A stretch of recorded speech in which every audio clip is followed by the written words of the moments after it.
welcome to Love Dogs. We're about to decode a secret language, and it's one that could literally save your best friend's life. We're talking about the 7 silent cries for help that your dog is desperately trying to show you. So let's dive right in.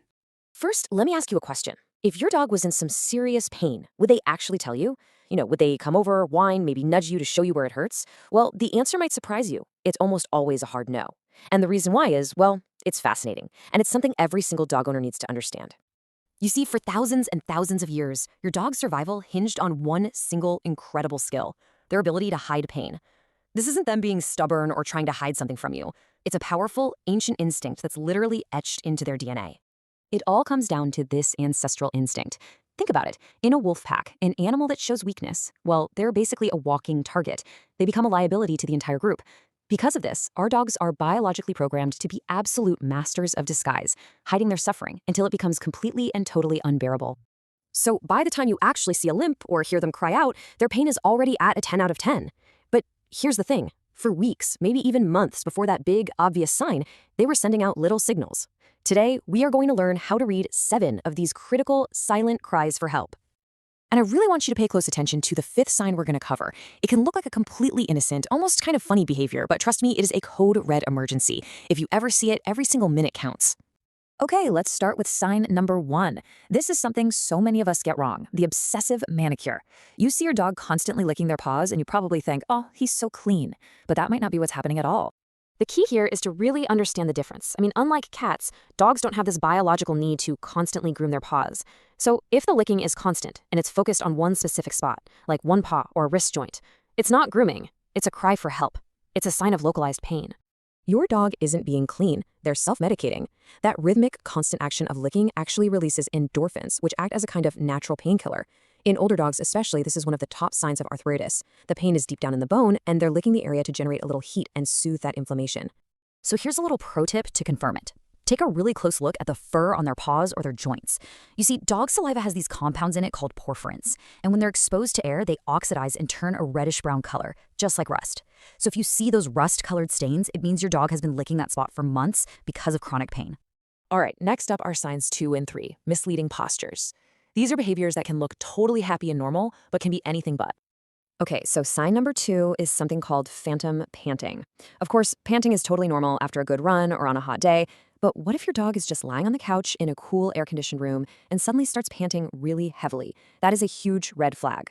Pain and stress make the heart rate speed up, and panting is the body's way of trying to manage all of that. So how can you tell the difference? It's all in their face. A dog panting from heat will have a relaxed, kind of happy-looking face. But a dog panting from pain looks tense. You'll see the corners of their lips pulled back really tightly, their eyes might be half closed, and their ears will be pinned flat against their skull. That tension, that's the giveaway. It's not heat, it's hurt. Now for sign number 3, and this one is probably the most confusing for owners, the prayer position. It looks almost identical to a play bow, but the whole vibe, the context is completely different. A play bow is bouncy, it's brief, and it always comes with a wagging tail. But if your dog does this stretch and just holds it, they're rigid, there's no tail wag, and they have this anguished look on their face, that is not an invitation to play. No, this is an emergency. The prayer position is a desperate attempt to stretch their abdomen to relieve some really intense internal pain, often caused by pancreatitis, or in the worst case scenario, the beginning of a life-threatening condition called gastric torsion or bloat. If you see this rigid, joyless bowl, do not look for a ball. Look for your car keys. Okay, moving on.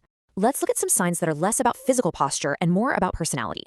These are the behavioral alarms, sudden shifts in how your dog interacts with the world and with you.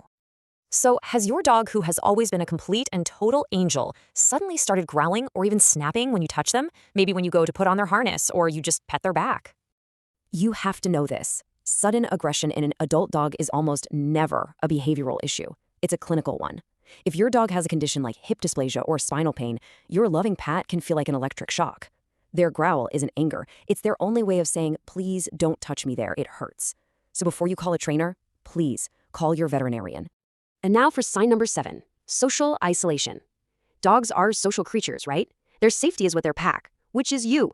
So if your dog, who usually follows you from room to room, suddenly starts hiding in the bathroom, or under a bed, or in a dark closet, that's that ancient wolf instinct kicking in. A wounded wolf will separate itself from the pack to try and become invisible to predators. If your dog is hiding, it's because they feel vulnerable. Okay, now we've arrived at the sign I warned you about at the beginning.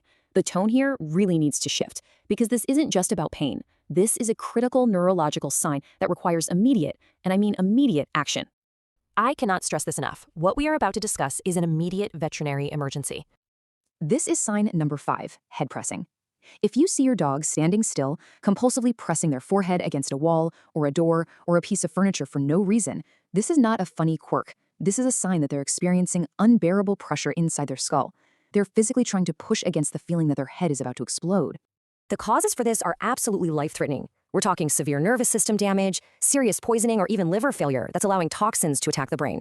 Every single minute you wait, neurons are dying. This is a code red. And what about those other strange behaviors you might see? You might see your senior dog just staring blankly at a wall, or they get stuck behind a door and can't figure out how to get out. Maybe they're pacing in circles at night. This is not just getting old. This is often canine cognitive dysfunction, which is basically Alzheimer's for dogs. Their brain is losing its sense of space, and they're living in a constant state of confusion and fear. So now that you know how to spot these silent cries, what do you actually do? It can feel really overwhelming, I know, but the path forward is actually very, very clear. Let's look at your action plan. It really just boils down to 2 simple steps. Step 1, if you see any of these signs, your very first call is to your veterinarian. An early diagnosis can save their life or at the very least save their quality of life. And step 2 is to focus on prevention. So many of these pains, like arthritis or even cognitive decline, can be delayed or managed with the right diet and the right daily routine. You know, the most important takeaway from all of this is that aging does not have to be a synonym for suffering. You now have the tools to translate their secret language. And if you want to learn even more about how to give your dog a long, happy, and pain-free life, please subscribe to our channel Love Dogs for more deep dives just like this one. So I'll leave you with this final thought. Your dog speaks a different language, a language of posture, of behavior, of really subtle signs.